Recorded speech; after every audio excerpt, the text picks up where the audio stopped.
Bem-vindo aqui para mais um vídeo sobre a nossa carteira aberta de investimentos, mas também um pouquinho sobre análise de papéis. Um vídeo até que pode ficar um pouquinho mais longo, isto porque nós vamos falar sobre um sexto aporte que nós fizemos, assim como o informe mensal relativo a novembro de 2022 e como a gente faz a leitura sobre o IRB Brasil Resseguros. Uma das ações que faz parte da nossa carteira de oportunidades.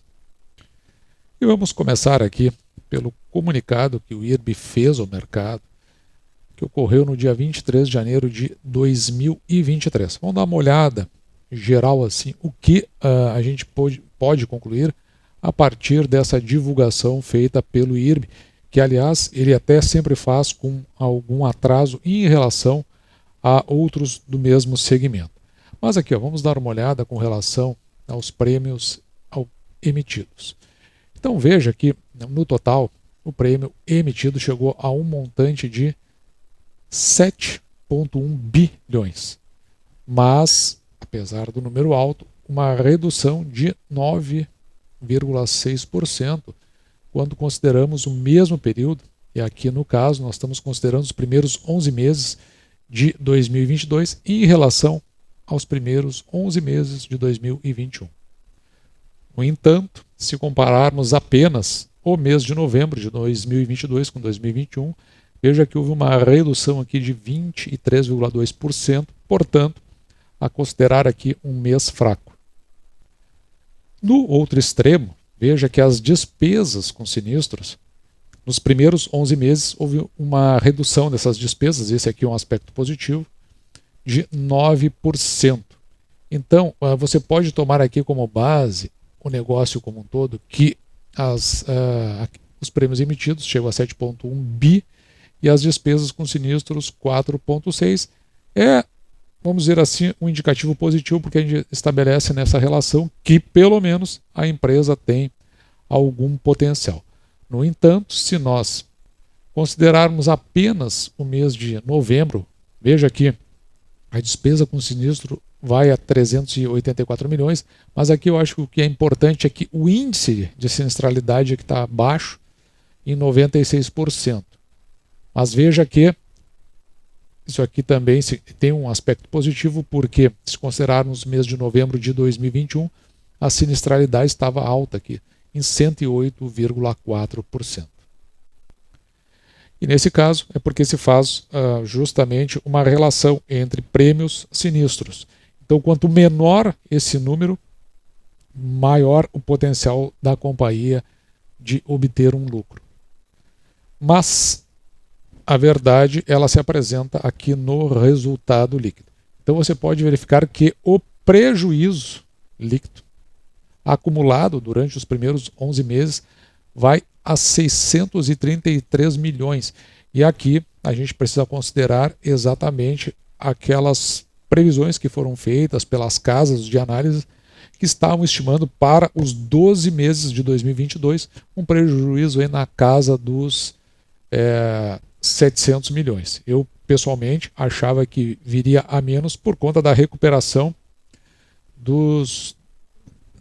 daquelas empresas que integram o setor, que são as empresas de seguro, que elas vêm numa pegada um pouco melhor. Mas a verdade é que isso não se confirmou e o prejuízo líquido do mês de novembro foi a 48,5 milhões.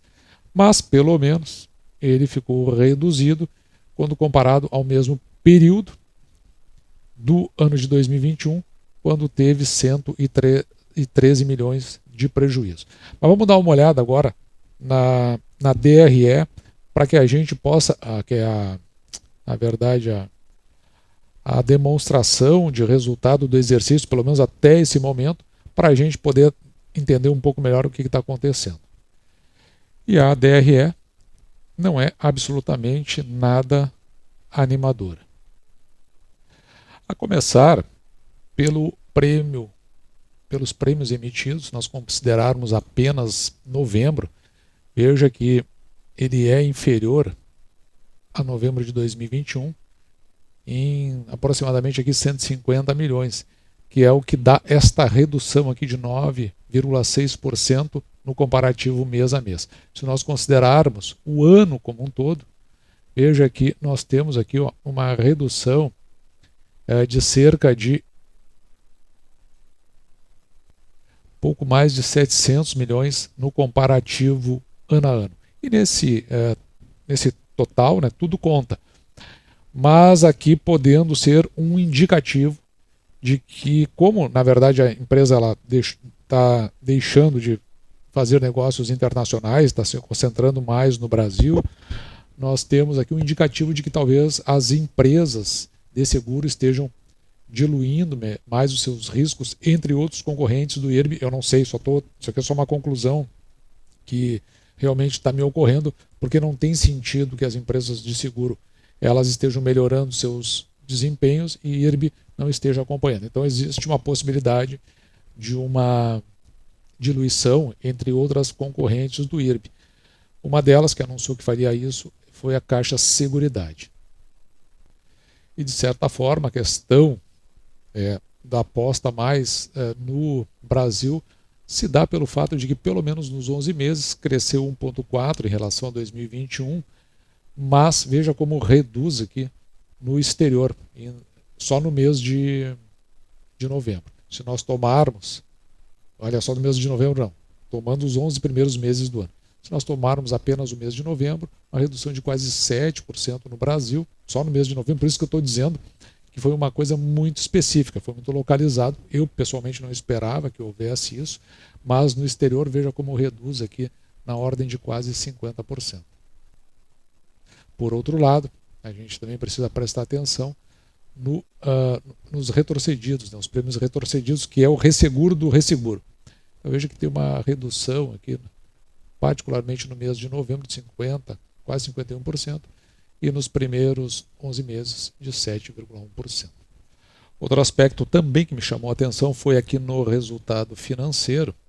Isso porque, se nós compararmos os primeiros 11 meses de 2022 com os primeiros 11 meses de 2021, veja que tem um crescimento no resultado financeiro de 7,5%. O resultado financeiro está nessa linha que eu vou deixar marcado. Mas aqui nós temos no resultado financeiro, no comparativo novembro a novembro, indo de 58,7 milhões para 13,5.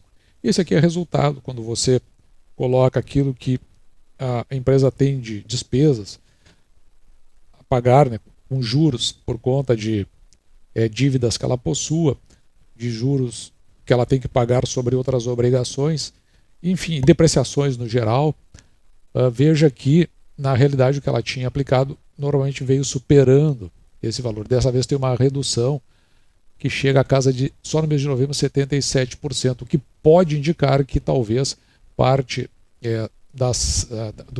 daquilo que ela vai cobrir sobre sinistros tenha vindo de suas aplicações. Mas eu também teria que olhar o balanço, eu não tenho ele ainda, para chegar a essa conclusão, mas é um indicativo de que talvez o caminho esteja indo por aí. Então, juntando esses fatores que eu trouxe aqui, é o que levou para esse prejuízo de 48,5 milhões, embora ele seja menor do que no mês de novembro de 2011, aqui nós estamos comparando mês a mês, mas ele foi o suficiente para que, em relação ao mês de outubro, e aqui a gente pega os dados do mês de outubro no lucro líquido, porque o IRB, ele, para mim, tinha sinalizado positivamente, com esse prejuízo aqui de 585, achei que não iria tão rápido para os 700 milhões, mas se você juntar esses 585 mais aqueles 48, você irá chegar nesses 633 milhões. E o que dá um indicativo aqui? Que houve um aumento no prejuízo, considerando os primeiros 11 meses de 2022 com 2023, de 24,2%. Ainda que o prejuízo do mês tenha caído em 57,4%. E a conclusão é óbvia, pois o mercado responde. Veja que o IRB ele já vai caindo 7,84%, cotado a 94 centavos, sendo que a ação já teve a 92 centavos. Então qualquer esperança ali que se tivesse criado, pelo menos no curto prazo, para o IRB, já se desfez exatamente por conta desse resultado de novembro de 2022. Mas ainda assim, fizemos uma ordem aqui, foi executada a 1,35 para compra de 10 ações a 95 centavos. No caso do IRB, não avaliamos nem o preço, nem o racional, só registramos aqui a compra, 95 centavos, passamos de 22.310 ações para 22.320 ações, mantivemos o nosso preço médio em 92 centavos.